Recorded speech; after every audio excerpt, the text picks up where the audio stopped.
in business or in life or whatever, there are two people you need to try to impress or make proud: the 8-year-old you and the 80-year-old you.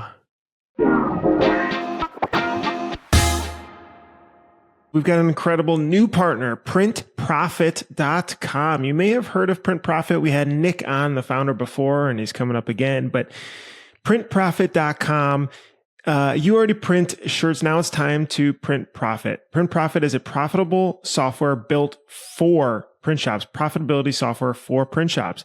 You can think of it like a business co-pilot that connects to your Printavo and QuickBooks to show you in real time exactly where you stand and where to go next. Run your shop with confidence, knowing exactly where to focus on to close better deals, increase margins, and grow profitably every day. You can schedule a one-on-one print profit audit at printprofit.com. I just want to also say that this platform is really, really powerful. I've heard a lot of positive feedback from shops who are using it at printprofit.com to be able to see the profitability of their business in real time and not wait to the end of the month to see what cash is left over in the bank. Check it out, printprofit.com. Sweet. And I think we're going to have Nick on shortly in a future episode.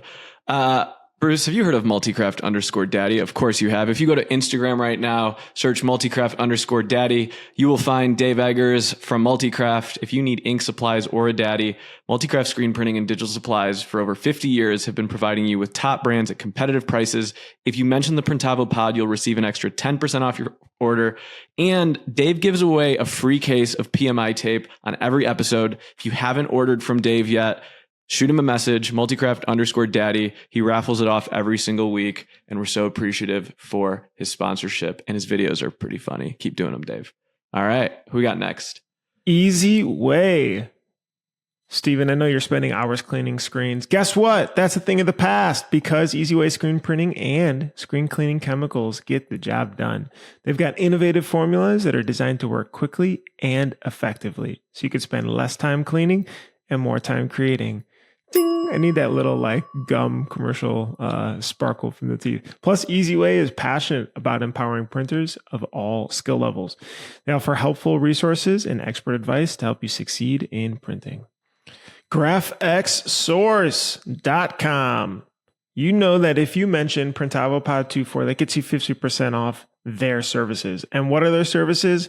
Separations, mockups, creative art, order management, digitizing, back office admin, customer service. They've been at it for 40 plus years in the game, and they plug into Printavo. They plug into any shop management tool that you have to be able to help manage this, all that stuff. I know Campus Ink heavily uses them for a lot of the SEPs and digitizing and mockups. And so they've got a bunch of artists that are plugging and playing into Campus Ink's Printavo account. So check them out, graphxsource.com. All right, let's jump into the episode. Can you start us off with a redemption joke? Oh, you're saying my other joke wasn't good? Is that what you're implying? That's what you said. That you said you missed the punchline, and then I thought that was the punchline, and then it went off the rails from there. I'm pretty sure I did start the joke off saying it wasn't very good. So I did set it like the whole scene. But instead of a joke, I have a story, maybe. I don't have a joke today, but I do have a story. Start us off with a story.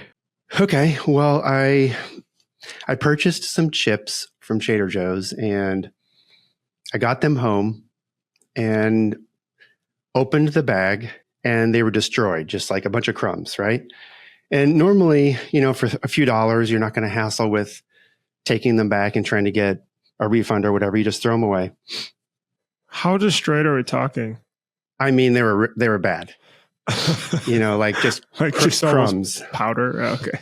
Yeah, basically a little better than powder. But so I said, hey, go to Trader Joe's enough that I'll just put a chip clip on it, and next time I'm in there, I'll let them know, because they're I think they'd return them and give me a credit or something. And so I went in a few days later.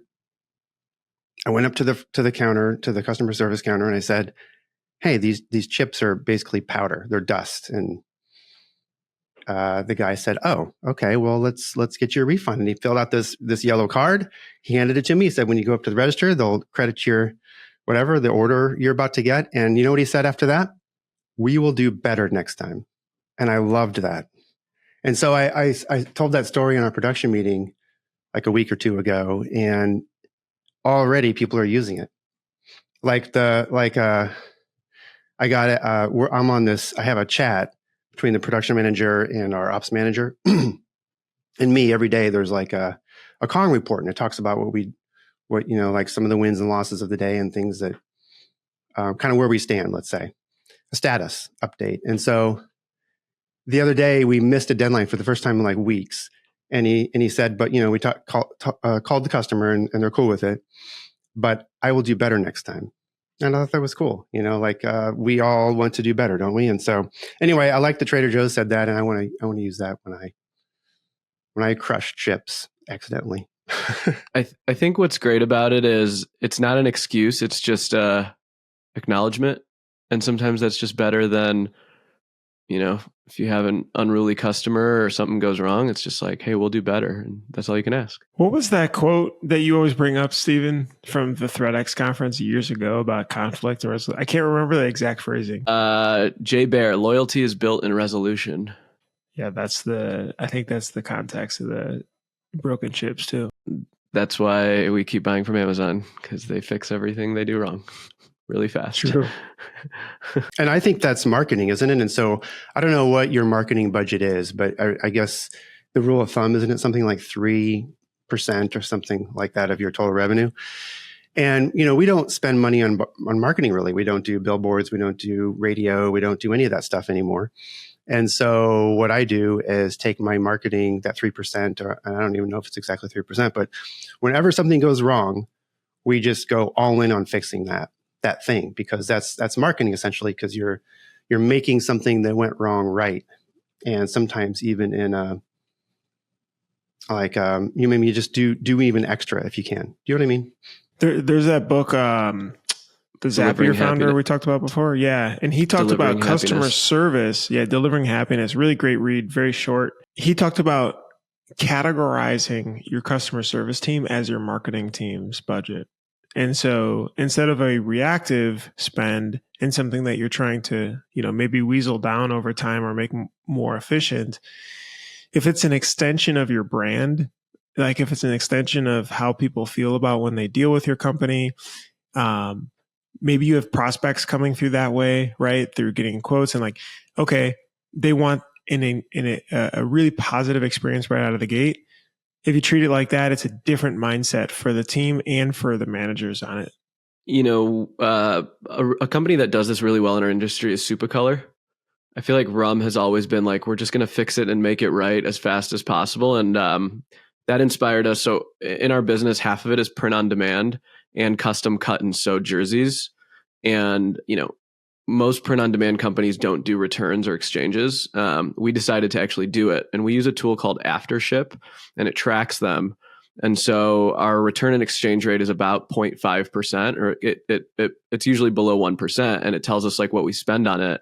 And we've just instructed, our customer service rep is just delight them, just delight them, just delight them. And it sucks, but it gets them coming back. And I think that's the most important part in resolution is, you're going to go back to Trader Joe's and you're still going to buy chips. Exactly. Yeah. Although I didn't that time. I didn't get the chips. Oh, he went to Target instead now. I did go back to Trader Joe's, but no chips. I think that was the world or the universe saying, Andy, you really don't need chips. You don't need to put the chips down. That's fair. So Andy, we brought you on last week. This is part 2. Wait, can I ask one question about something before and then jump into this? You said you don't spend money on marketing like you used to. Did you used to do the billboards and the other stuff before? I did this thing called Yellow Pages even, so like when we first opened, they still had Yellow Pages. They would, so a salesman person would come to the front and they would say, what kind of display ad in the Yellow Pages do you want this year? And there was, I think we could be under 3 categories, something like t-shirts, screen printing, or sporting goods. And we did all three, and so you paid for Yellow Pages ads. And so, we did that. What else? I used to spend money on, I had a marketing team, I guess. There was a few people because when Google was so popular, we wanted to be we wanted to be number one. When you Googled any of those things, we wanted to be the very first thing in that Google, the 6-pack that showed up.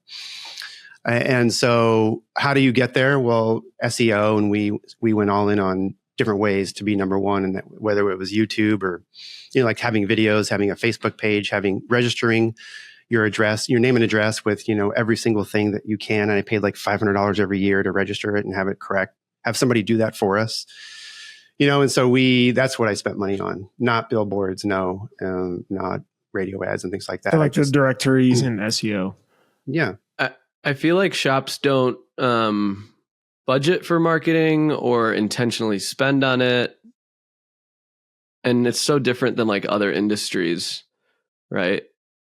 Like construction companies and other local businesses. But like, I feel like that's a common theme. Like, yeah, they might have some SEO, but like aggressively marketing. I don't know, Bruce, why do you think that is?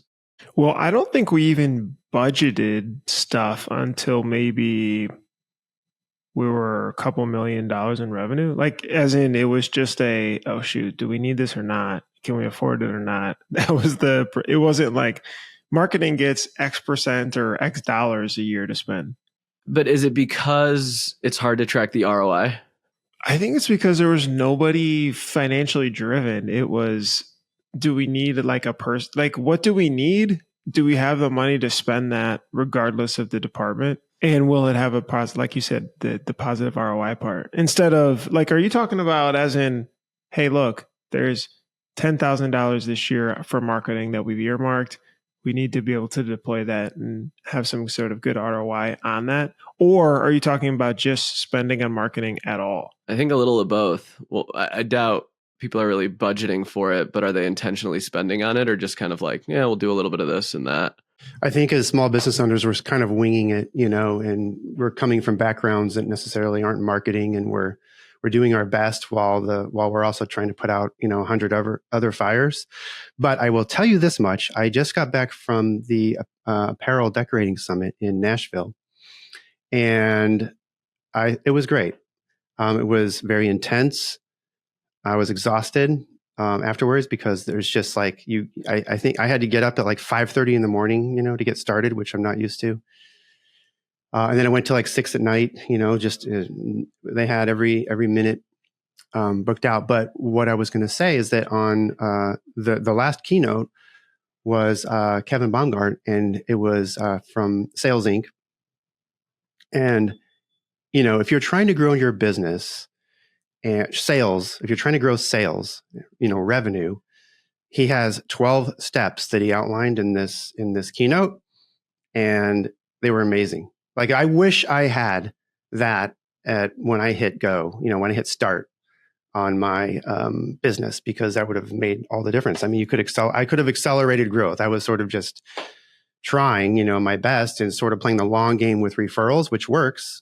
It doesn't, it's great when you do a good job, and then, somebody says, oh, you should go to Shirkong or call Andy or whatever that is. But that takes time to build that momentum. But Kevin, it's legit. I've never heard it before. It was pretty cool. If anyone wants that presentation, email us and we'll get Kevin to send it to you, because he's supposed to send it to me. Yeah, I have it too. You have it. Okay, email us, Mm-hmm. Steven at Campus.inc, and we'll get you a copy of it, because I heard that from a couple other people too. Yeah, I have it. There was a QR code, so I have it. So you can email Andy at Shirkong, and it's only $99 this week.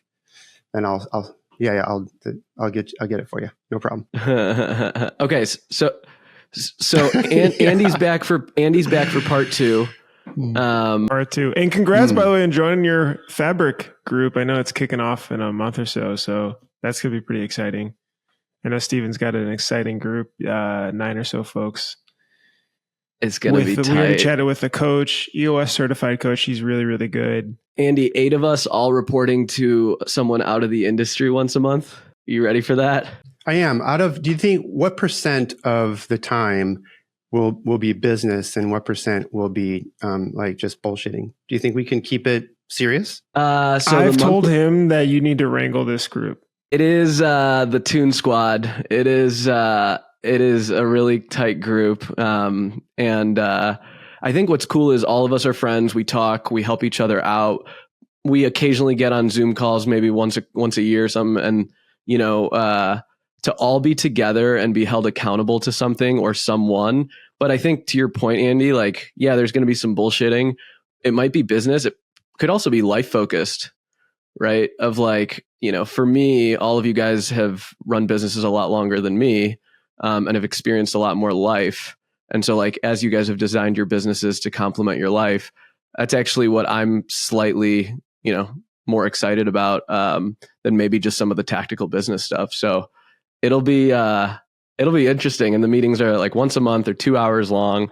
I bet you will go over, but I'm pumped. I think we're kicking off in July. We've got, by the way, for folks listening, there's 2 more group slots open. So fabric.inc, and you can apply. Yeah, I mean, it's honestly been really helpful. There's a group that I saw from the coach's phone, their text thread of them just constantly motivating each other. Like one guy didn't hit his outbound sales goal for the month because his annual goal is a revenue goal.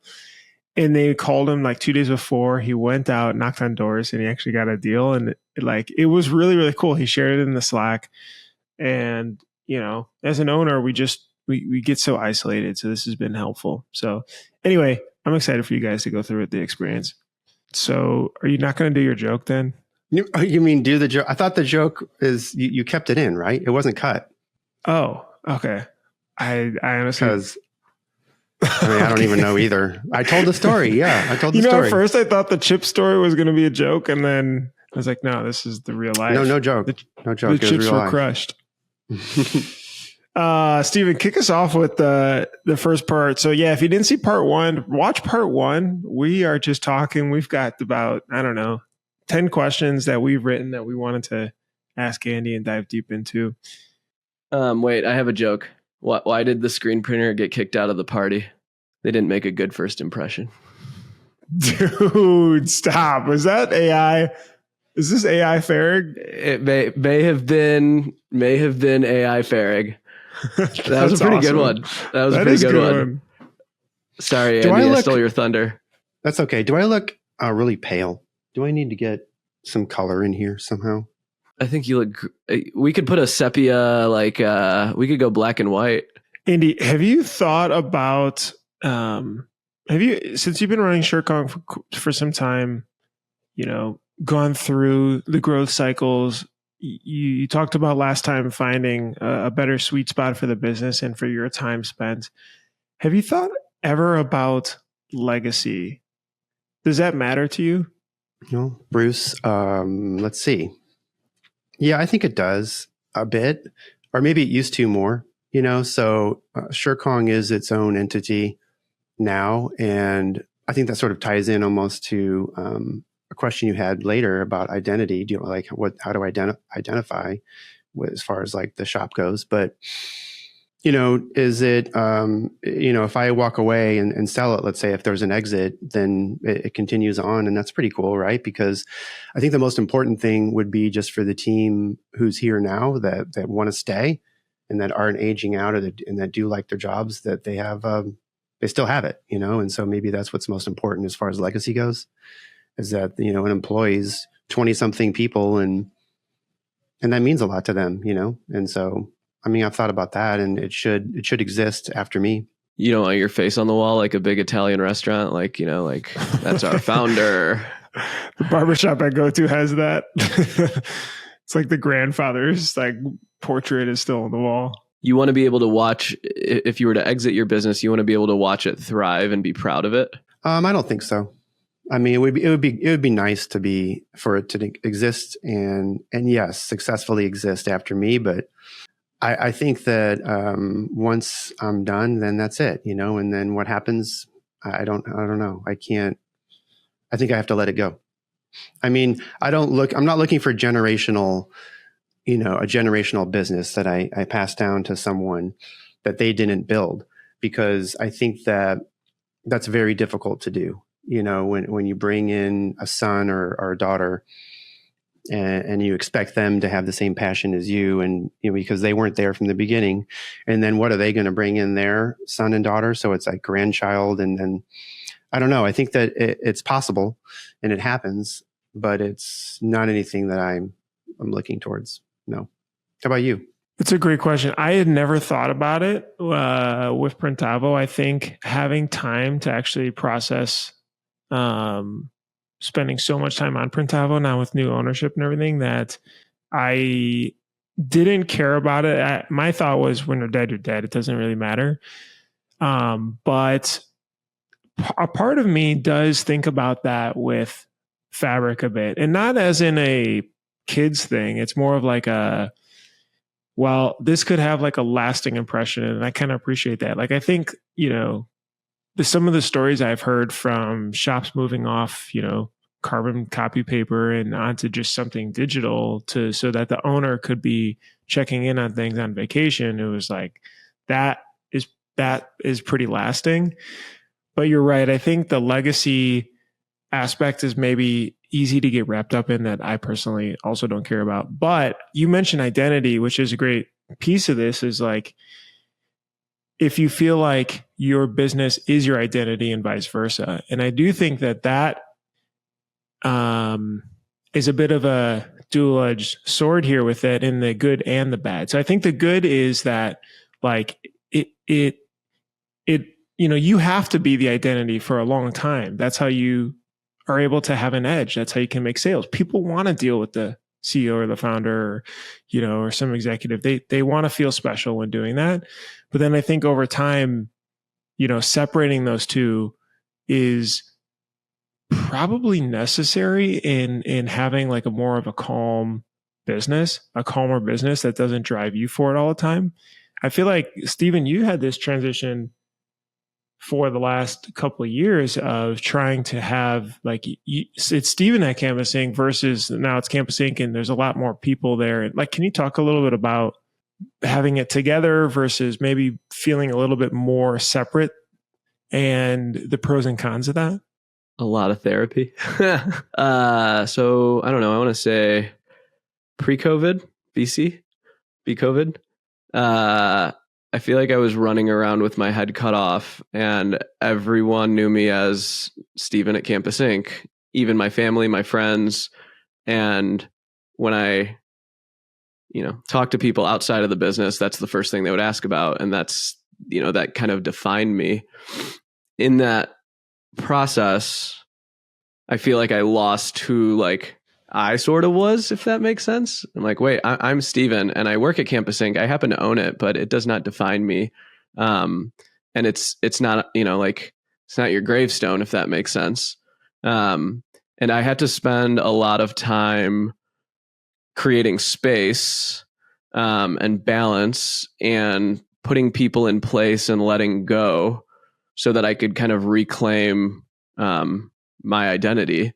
And that's through, not being at the shop as much as I used to be, or not, traveling down Monday through Friday in Champaign, or finding hobbies and interests. And, it was even at one point where it was like just trade shows, like going to all the trade shows, like all in 100%. It's like, wait, there's a whole world outside of this, and a life. And I think when you get too sucked in or wrapped up in it, you think that the business is what your worth is, and what you're proving to the world is this thing that you own. And I think that's very dangerous for a long period of time. I mean, Bruce, when you were on Printavo, like, nights and weekends, QuickBooks tickets, your middle name is Printavo on Facebook. We dealt with it. Yeah. I think you know what it was? I realized that for me, it wasn't that the business itself was the identity. For me, it was taking pride in being able to work so hard. That way, it was like I could outwork. It was like a sport almost. I could outwork anybody. I'll wake up earlier. I'll stay up later. I'll do this. I'll fix that. I'll move faster. We'll build more features quicker. We'll, be at every show. We'll do all this stuff. which like literally led me to, I had that pop up. I think I sent you of oh no, I didn't send you this yet. I found a photo of my calendar in 2021. And I was looking at it because I was trying to pull up some old contacts. And I was looking at it and I was just like, oh my gosh. Here, let me just show you guys this. See what you think. And I was just like, holy cow, this is crazy. So this is what my calendar looked like. And like, maybe Stephen, you have these types of weeks still sometimes, but like, you know, marketing meetings, so much hiring, interviews, more interviews, engineering meeting, podcasts, team, all hands, team thing, one-on-ones. I mean, Andy, did you ever have times like this? Like with like customer meetings or? I mean, you know, in the startup phase, you're doing everything possible to succeed, you know, because it's stacked against you. Most businesses fail in those first few years. And so I wasn't going to let that happen. And I think that one way I knew how to at least get there was through determination and the grind, like you said a minute ago. Like I had, you know, excess energy. I always have. And I just went all in. You know, it didn't matter if it was a Saturday or a Sunday, or if it was 10 o'clock at night or 5 a.m. or whatever. You know, I was passionate and determined that this was going to succeed. And so, I put in those extra hours. And I think what Stephen said is very true, that, you know, that's your identity at first, because you're invested emotionally, you're invested financially. It's your reputation. You know, it's not just you're not just working there, like it's your reputation too. And so you're doing everything you can to succeed. But at some point, you know, that's not sustainable. And so I don't know, everyone has burnout at some point. Maybe it's 6 months, maybe it's 6 years. You don't know how long you can do that. I did that for quite a long time. And I think that a lot of business owners have that common thread. And I would call it fortitude, which isn't a very common word these days, but it's sort of like, and you're able to endure pain because there's pain and suffering with all of that, you know, and sacrifice and all that, but still show up, you know, and go, you know, go home, have a turkey sandwich, go to bed, wake up, do it again. There's a term I heard recently, and it like resonated with me as like the tortured entrepreneur. To your point, Andy, we can endure our pain tolerance or suffering tolerance or time tolerance, or like it's almost exacerbated. I can't say that word. Exasperating? Yeah, I don't know what I was trying to say. And is it because we're trying to prove something to ourselves? Like, I feel like entrepreneurs are slightly rebellious. Are we trying to prove something to someone? I've discovered that it's because I was youngest child in my family. And a lot of that complex kind of coming out of trying to prove something to someone. Like, I'm curious if there's any insight there on like, are you trying to prove this to yourself? Are you trying to prove this to the world? Are you trying to prove this to someone? Are you asking me? Yeah, like when business owners do this to themselves, because it's not normal. It's not normal, but I think it's, you know, I'm reading one of Ryan Holiday's books, and which is exciting because I'm going to meet him here in how many days? A few days. 3-4 days in That's Salt right. Lake City. At ThreadX. And he tells the story of Hercules, and he, you know, like he comes to this crossroads and he chooses, you know, he has a choice. He has this easy life, or, you know, this vice life that's just going to be all pleasure and no pain, or this other choice, which is virtuous and is going to be hard, but it's heroic, and it's something that, you know, it's a legacy. Actually, it's something that maybe is told for a story that's told forever. And he chose obviously the road less traveled. But why? You know, why would we choose that? Yeah. What is it about that? Yeah, I don't know. I haven't really. I need more therapy, I think, is what Stephen, you're saying, is that to figure that out. But I do know, like what I said at first, is that I wasn't going to fail. And if I did, then I succeeded in failing. And I would have learned from that and then done it again. You know what I mean? Because I would have just done it again. I don't know. And so I did everything I could to succeed. I don't know how we ended up. This is like way off on this tangent of something, but I don't know. We're going to need a part 3, I think. Do you, so like this, and maybe this relates, maybe it doesn't, but what do you feel like is a failure or mistake that you ended up in that you would maybe tell yourself or guide yourself to change? I think most of my mistakes and failures have this one thing in common. You have any guesses what that might be? Missing the punchline in jokes. I do that. I do mess that up. Crushing your potato chips. which actually, Bruce, is... Yeah. Can you imagine if Andy actually put it on his seat? Like, oh shit. God, look what Trader Joe's did. Bruce, you illustrated my point exactly, because the common thing in my failures and mistakes is communication or miscommunication, lack thereof. And so my joke wasn't communicated very well, right? And so what's an example of that other than the joke? Well, in my relationships and the shop, it's hard because, at first there's 2 or 3 people, and then there's 4 or 5 and 6, and you're able to communicate pretty easily. And then all of a sudden there's 12, and then there's 24, and communication is incredibly hard. I mean, you remember when you were in school and you told you whispered something in the ear and you went around a circle. It's completely different. And so I miscommunicated so many times to my team, and it sometimes resulted in people quitting even, and so yeah. What have you found that works well, like the better way to communicate than? Man, I'm going back to Ryan Holiday, and that's stoic. Try and it was hard for me because I was so invested, emotionally and financially too. But just for me, the emotional part was like, this is so important to me that I sometimes overreacted, to stuff, and I went in hot, let's say, instead of mild, and I needed to remain calm, so that they heard my calmness. They heard what I was saying instead of hearing my anger or upset. You know what I'm saying? And they heard that first.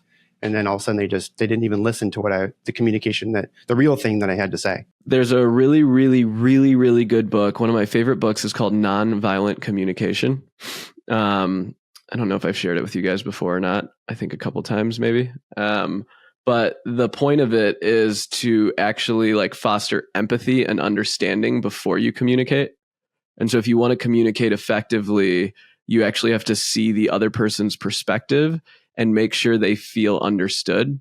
Because if they do not feel understood, whatever you're saying to them comes as criticism and a knock on like who they are. And so, a great example of this is like a lot of times we complain about employees. This employee comes in late. This employee has a bad attitude. This employee, you could make a laundry list of it, and you want to go to them and you want to write them up and you want to give them warnings. But what you should really think about is, what's the result that I want?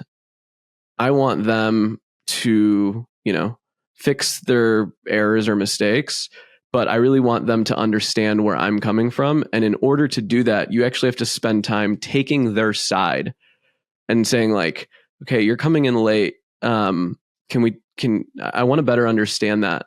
Why is that happening? Well, I've got to drop off my kids, or I have trouble. I don't get a lot of sleep at night. And what you're supposed to do is actually say it back to them and say like, okay, so you're telling me that you have trouble sleeping at night because your kids are up all night, and your commute is really long, and sometimes you're just late to get out of the house. And what you'll ask them is, do you feel understood? Do you feel like I understand you? And they'll be like, yeah, that's exactly what's happening. And then what you do is you make your observations. Well, we do have a company to run. We have expectations here. I want you to be successful here. What can we do together to fix that? And when you come at it from that nonviolent approach, it's less aggressive, and it doesn't feel like a fight or anything like that. It feels like you're solution oriented. So it's very, very, very hard to do as leaders because we get fired up and we immediately want to prove it wrong, right? Prove them wrong. Is that the approach you take now, Andy? Like instead, okay, you just talked about you missed, sounds like a bigger deadline. You haven't done that in a while. Angry Andy, old Andy would have, gone in there, fired up. Sounds like V2 Andy is, what was the approach? Well, it was in a text. And so, you can't, a lot of times communication is very hard through texting because you don't know tone or anything like that. But I didn't say much, it sounded, that's the production manager. He managed it and I didn't critique it. It worked. He made it work and he said he was going to do better next time. And I think I hearted it. I can't remember what I said, but something positive, sort of in the line of, along the lines of what Stephen was referring to. Yeah. It's interesting though, because there is a level of pressure that I do feel like needs to be applied to make sure that you're taken seriously.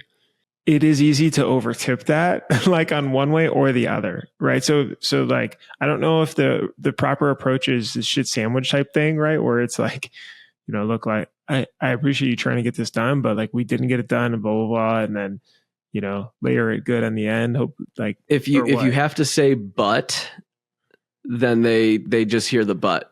So no, don't say that. You have to say and, right? I think that this happened once, in the past couple of months. And so it's not like there's a pattern of a problem here. If it were to all of a sudden start to turn into something like that, well, then that's the time for a conversation. But I mean, we all, make mistakes and I don't think even it was a mistake. They just missed a deadline because of, we were just super busy. And so trying to get everything done, sometimes it just doesn't happen. And I want to say that order, the shirts hit our floor at like 2:30. We were waiting on, the order wasn't complete. All the shirts weren't here. UPS came, lunch happened or something, and then it got checked in, hit our floor, and we missed it. I think he would have stayed late, or he would have gotten a team to stay late, get it done if the customer really, really needed it. But they made a call, and the customer said we can get it tomorrow, and so that was the decision that was made. But how do you approach that, like with attendance issues then? Because like maybe that's like Stephen, you talk about that, and everybody deals with that. It could be getting stuff done on time, showing up on time. I've heard some shops are just like, it's almost like the rules now is that people can be within X amount of time late. Attendance, I mean, so there is some flexibility. The story he told was I actually had someone that was very similar that was, it wasn't that they were late a lot. It's just they kind of predicted they were going to be. They were like, look, I have, now that it's, what is it? I think, during the summer, their kids, it wasn't an issue, but being here by 8:00, but during school, it's tough for them, and it would be much better for them to be here at 8:30, right? And I think it even cost them extra if they were going to go do some sort of extended care early in the morning. It was going to cost them, hundreds of dollars. And she came into me and she said, look, is there any way that I could just start at 8:30 instead of 8, and I'll make up that half hour over lunch or whenever. And I said, of course, she's a valued employee. She has, for whatever reason, this obstacle. And why should it be that it's like concrete, we're not going to budge on this sort of issue? I had, I guess, empathy towards the situation. And it actually works out really nicely because that staggered start works fine. I mean, we're not slammed at 8 a.m. And so she can come in at 8:30, and then we have somebody to cover a lunch for a little bit extra. It actually is a win-win, and so I think you need to listen sometimes to what your team or a certain employee. I mean, it doesn't always have to be, super firm. Does that make sense? And are you guys flexible with that sort of thing? Yeah, I think we have to be realistic that we're human and everyone's human. Right. And some of us don't have the same circumstances as others. So like to lead with empathy, but I think it's also kind to be firm and direct. And so I think sometimes leaders are afraid to reprimand or maybe write people up. But sometimes if you set clear expectations and you actually follow through with them, so like, hey, we have a 3-strike policy. That's actually kind, because you're not beating around the bush and you're just kind of sticking to it. And even if they're upset about it, they will get over it because you're honoring what you said you were going to do. Yeah, and it's not necessarily you even, it's the rules. And it's the rules that they signed when they signed the employee handbook. And so if there isn't an issue with attendance, and let's say somebody's late and you've had the discussions, you've had the verbal warning, then what I do is I move to a written warning and a 30-day probation. And so we sit down in here and we talk about it and we say, is it fair to say, look at your time card, you're clocking in late, and now it's affecting your team and it's affecting the customers and everything. And, it's just, we're going to have to, you either have to be here on time or it's going to result in termination. This is the rule, this is when we start. And so you put them on 30-day probation, and then it's them, and if they're late again, then it's just like they knew the consequences. And so that's that. And I turn it into ADP, and ADP, I terminate, and ADP supports the the unemployment, if that's what happens. And Andy, there was a very critical point in there, is like, I bring them into my office, I sit them down, we're at the same playing field, we're in a calm space, we're not doing it like we're trying to, I think the set and the setting is also important, and not to do it when you're fired up, right? It's like, you're not like a police officer going out there and writing them a speeding ticket, as much as, say they are late on Tuesday, give it the day, and then have a conversation with them Wednesday away from everyone, in private, and make sure you can carve out 30 minutes to do, an impactful development meeting. I think that's something that we sometimes skirt around to try and solve the problem quicker. And you need to take your time with that to get the solution you want. Andy, if you could speak to yourself on day one, I don't know what you were printing on, if you had a little Riley Hopkins, if you had a silver press, or in the basement. But if you could speak to yourself on day one of starting SureKong, what would you say? Bruce, great question. I made a video a while back, and I used 3 quotes, and this question sort of reminded me of those 3 quotes. And so here they go. The first one is, buy the ticket, take the ride. That's Hunter S. Thompson. Because it's fun, and what I said earlier is, even if it fails, you'll be a changed person. You'll have grown from it. You will know a lot, but it is a ride, and it's a wild one. The next one is, if you have everything under control, you're not going fast enough. That's Mario Andretti. And I had that quote in that video is because the reason why I did was because we were trying to set up a 6-color job and print 100 shirts and do it as fast as we could. And we were going a little faster than what was safe. And I messed up and I hit a wrong button, and it cost us some time. But, if you're going too slow, well then, maybe we would have even been slower. And so I really love that quote. And the last one is, above all, try something. And so just, do it, do the thing, whatever that thing is that you want to do and you want to start. Well, then just do it and start it, and don't wait. Don't plan it too much. Don't try and be perfect. I started and I didn't even know how to get to process a credit card. You know what I mean? Like, how do you process credit cards? I don't know. And so we were taking. Did they have credit cards back then? Yeah. They did. The yellow pages. Yeah, you put the card down and you made an imprint of it on a carbon copy. Carbon I copy. feel like some places still do that. Sometimes you go there like, "Oh shit, am I getting scammed?" Yeah. No, I didn't know how to do those sort of things, and who cares, And so I was like, I'm sorry, I can't take your credit card. And now it's really easy. I get it. You get a Square or whatever, it's just super simple. But back then you had to have really good credit and apply to because a lot of fraud takes place on the processor's side of things. We have all these credit card numbers. We could charge them all. We can max them all out and go to Belize. I don't know where we could go, somewhere, Chili's. Yeah. And those are the 3 quotes. And then in my own, I actually have this, and I say, prepare for the best of times and the worst of times. So take care of yourself, both physically and mentally. Go to the gym, lift a weight or weights, Eat meat and vegetables, unless you're a vegetarian, just vegetables.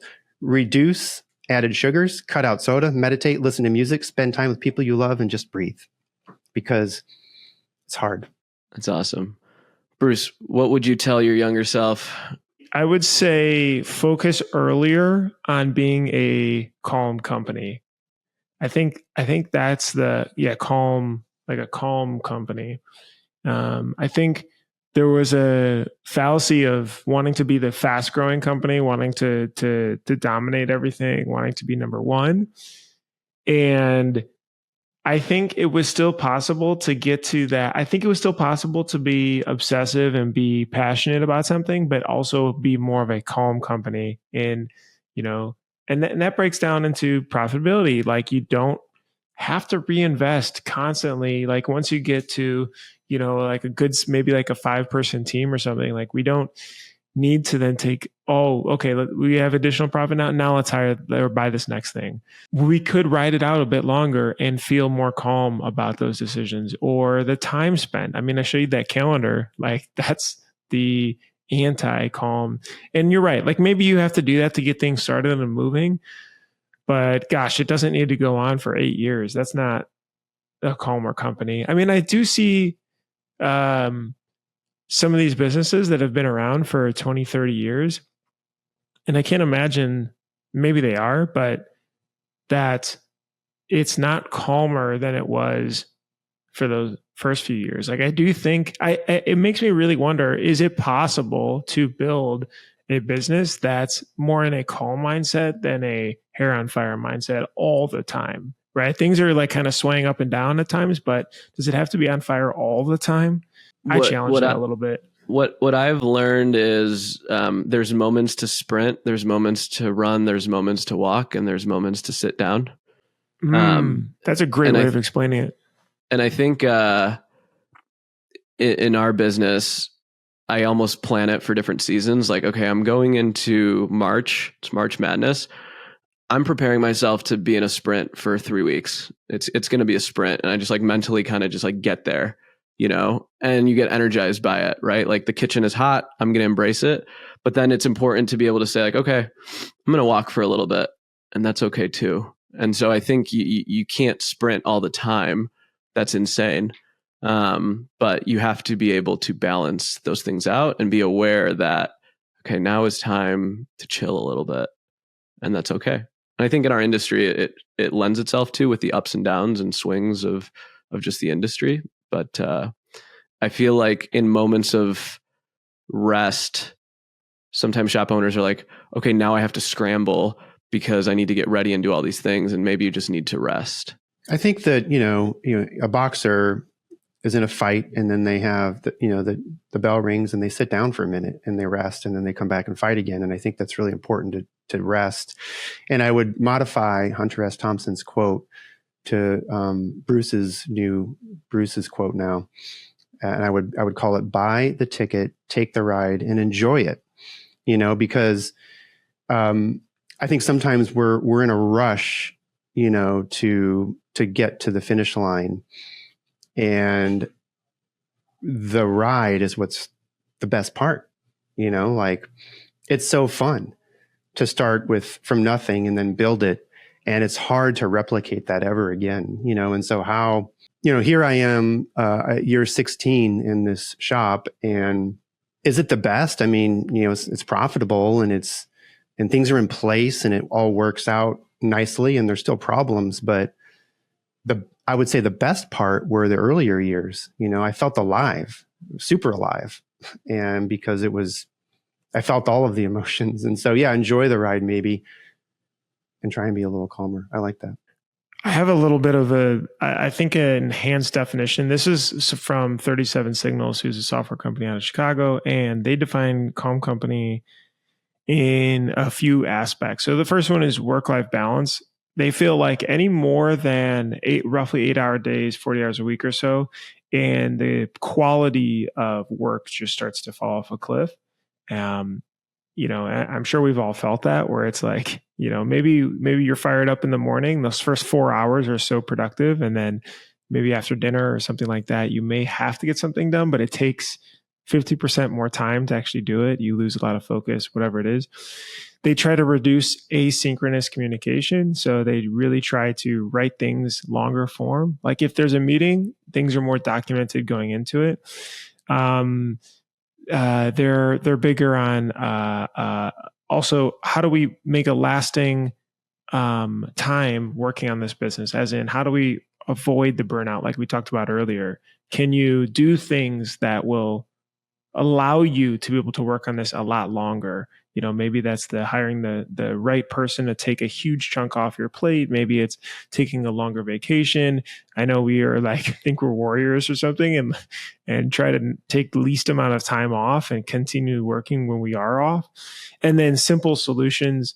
So, can you simply solve different problems instead of add complex processes all the time? So that's their definition.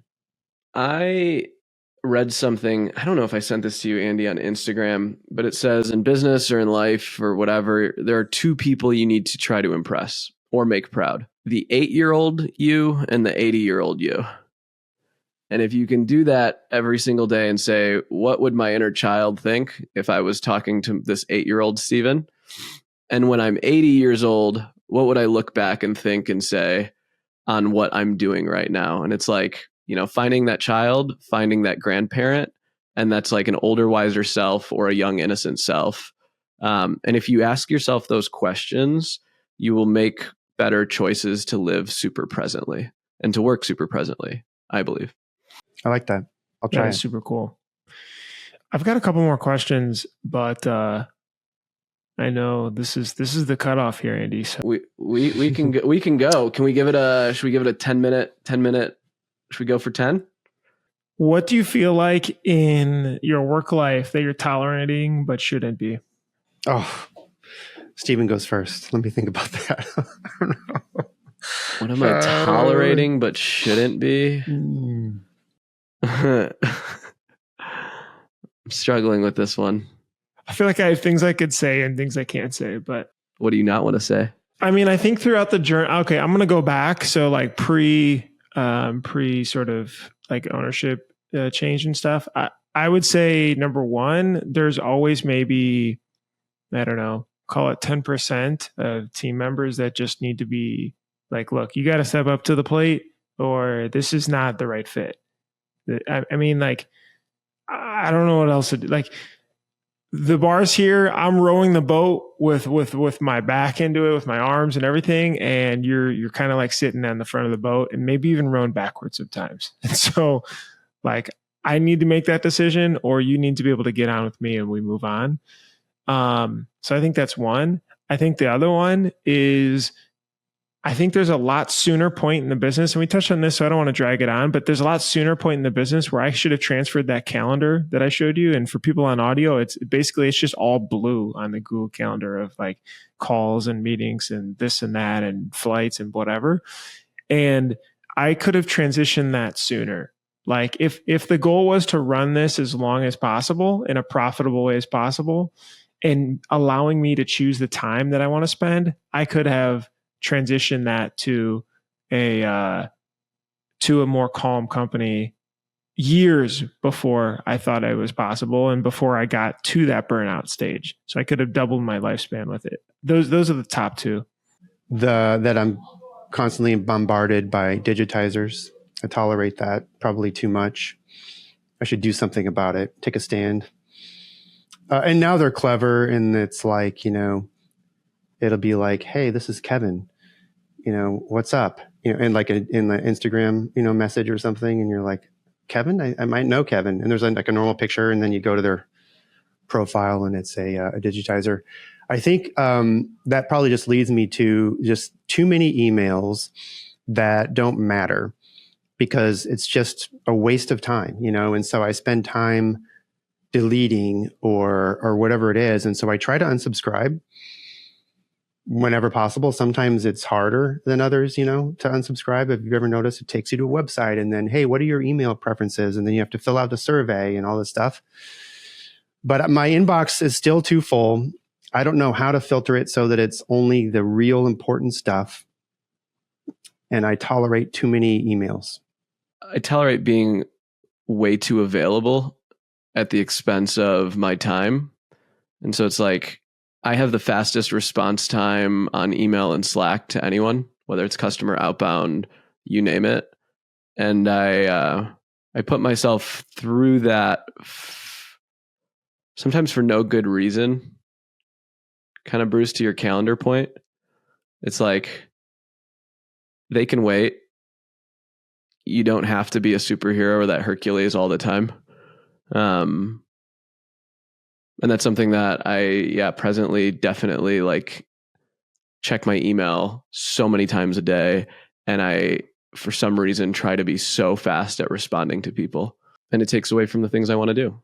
I respect that though. I mean, I respond quickly also. I mean, it's, if somebody needs an answer here, I want to get that answer for them, so that they can move on to the next issue.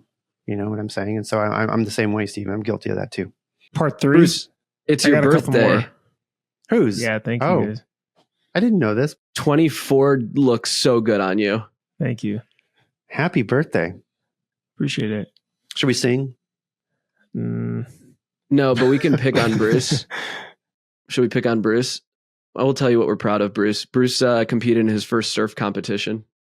Did you know that, Andy? I didn't. How'd it go? It was good. Got 4th, which is cool on 9. So it was exciting, but I want to get top 3. So I'm going back in with the coach to try to get there again. But it was cool. It was an personal accomplishment. That was your Misogi or a goal you set like a long time ago? I set it for last year, actually, as like the big goal for last year, and did not feel ready. So this one popped up this year, and I'm signing up. And when you sign up, it's kind of interesting, right? Like when you put something on the calendar, a deposit, whatever it is, it's like your brain starts to work in a totally different way of, okay, what are the actual steps I need to do to be able to get here now that it's like being held accountable to it. Unless you procrastinate, because I saw this funny graduation speech or a song actually, and he started playing the piano and singing. He said, the administration asked me to come up with a song last year for this speech, and I started writing it yesterday, and so it's like, when do you could put it off, but Bruce, you don't seem like the type of person. I think a lot of shop owners don't do a whole lot of that. I've heard the book the theater, write the play, sign up for it, and you're going to figure it out. Dude, totally. It's kind of a game changer in a way. That and having a coach to help you do something. I know we were like, this is not a fabric pitch, but like for any activity or something that you want to get good at, it's incredible to have a coach. Okay, I actually getting texted by my wife that I have to jump. She's got some birthday surprise thing. But Andy, thank you so much for coming on a little bit early too today. Yeah, thanks for having me. It was fun. I put this on my calendar and I had to actually do it, right? And so I just demonstrated your point there. Yeah. I've got part 3. So if you're into it, I've got some more questions. Maybe after we hear from Ryan Holiday. Ooh, done. Oh, I answered for Andy. Talk to you all soon. Sure thing. Bye, guys. See you guys. Thanks so much for listening. Hopefully that was informative. Don't forget to subscribe. Don't forget to like. Don't forget to hit the bell for notifications if you enjoyed this video. If you enjoy all the stuff we're putting out, it's really helpful. We love to just be able to see it. That means that we're doing a good job. To subscribe, hit the bell for notifications, and hit the like button. And I'll see you in the next episode. Bye.